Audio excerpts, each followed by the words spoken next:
All right, guys, here we go. Finishing up absolutism here, at least the best that we possibly can. Over in Japan, we have Tokugawa Ieyasu. And Tokugawa is going to be a victorious shogun. Under him, Japan is going to perfect what they believe is the world's most perfect society, and they are going to enforce what is known as the national policy of seclusion. And as Tokugawa took power, there was a time of trouble, very similar to the time of troubles in Russia before Michael Romanov took over, or the Empire of Warring States. And there are three war leaders. There's a guy named Nobunaga, who in the morning says, if that songbird doesn't sing, I'm going to make it, if that songbird on that branch doesn't sing soon, I'm going to kill it.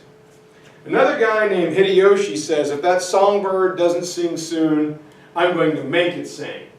And Tokugawa says it's patience. And he said, I will wait for that songbird to sing, and when it does so, its song will be the most beautiful of all. And that shows Tokugawa's patience. He's going to wait for the moment to strike.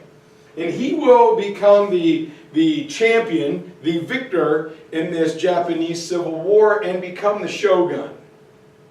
And he moves the capital to the city of Edo, modern-day Tokyo, and that's a big picture of the big massive battle. Modern-day Tokyo, where he reorganizes the Japanese government.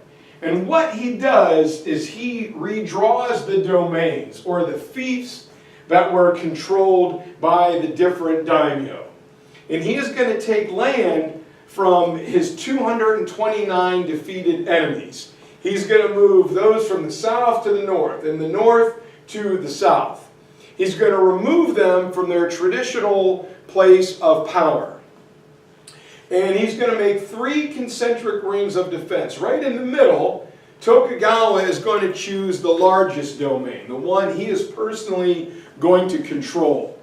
And there he will fill it with samurai who show loyalty, guys who fought with him, people that he knows he can trust. And the second domain, right around in here, he feels with relatives, nephews, second or third cousins, people who are in a direct bloodline to himself.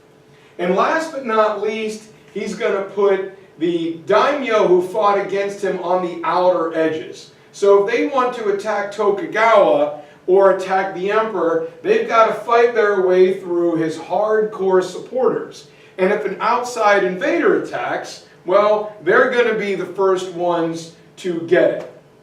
And Tokugawa's government, he wants to draw up new legal codes, codes that are going to help run his efficient bureaucracy.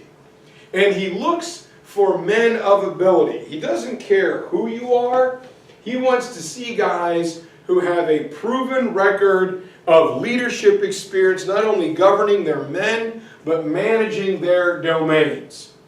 And when he gives you this position of power, very similar to the Ottomans and even Peter the Great, when I give you a position as a noble, your standard of behavior is higher. I expect more out of you. And very similar to Louis XIV and Peter the Great, he creates the hostage system, where 1 year the daimyo will live in Edo, and the next year he will be able to travel home. But his family will remain behind as insurance that you do what the emperor wants. And this is called the alternate year attendance plan. And under him, the Japanese economy is going to flourish. When we're no longer spending hundreds and thousands of dollars on the Civil War, we can devote those resources now to agriculture, to making our life easier. So we're going to give the people metal, garden hose, shovels, and rakes. We're going to get different types of seeds, hybrid seeds. And as a result, the Japanese population begins to boom. And as a result, merchants are going to become necessary. There isn't war going on. So now you can freely move and trade in and around and throughout Japan. And so a lot of samurai daimyos will begin to consolidate skilled workers, knowing that after you pay the emperor his taxes, you are then able to sell the rest for a profit. And as these merchants begin to trade, a national economy begins to grow. And the alternate year attendance plan, the hostage system, where the daimyo spends 1 year in Edo and the next year in his domain, really helps out. Roads are built, overland trade expands, bridges are created, new towns and villages spring up, interconnecting Japan like never before. And by 1630, Tokugawa believes Japan has achieved the perfect society, so he enforces the national policy of seclusion. Nobody went in and fewer people came out. So here is a foreigner under pain of death that arrives in Japan. He is about to be beheaded. And here are two daimyo who were drunk. They mismanaged their estates. So they are being punished. They are kneeling down, and an ever-increasing amount of weight is being applied to them until their legs break. So Japan was highly disciplined. I'm going to give you power, and I expect you to use it wisely.